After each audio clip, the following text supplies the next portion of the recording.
Rise from Ruin brought in 3 new and interesting Ascension traits. The first 2 are very tactical. Extended Command Unit gives you a Lieutenant summon whenever your ruler enters combat. This makes it one of the few current Ascension traits that give you a form unit, and the first that isn't magic origin or undead. Another interesting difference is that the Lieutenant is a unit with an optional mount, so it will get any special mount your faction has access to, unlike the other form summons. On its own, Lieutenant is a very good support unit, especially in the early game, being able to debuff enemies and bolster your own troops.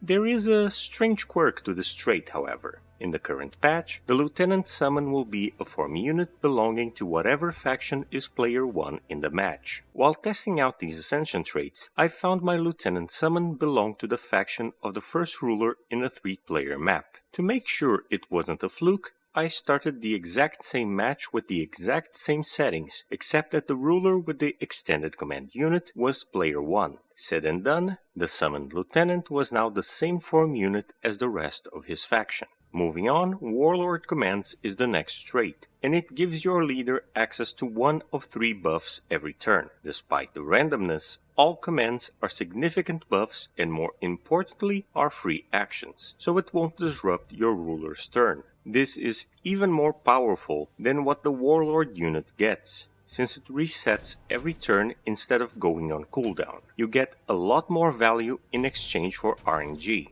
I would say that in the right faction, this is the most powerful out of the 3 new traits. Then we have the last trait, Scouring Sandstorm. This is a lesser version of the Sandstorm spell from the Sandstalker's Tome, having a smaller radius. Still, if your faction plays at all with debuffs or relies on inflicting the blind status on enemies, it's very useful to have. It's the most niche out of the traits, but can be powerful in the right circumstances. All in all, these aren't game-breaking, but they bring more tactical options to the table.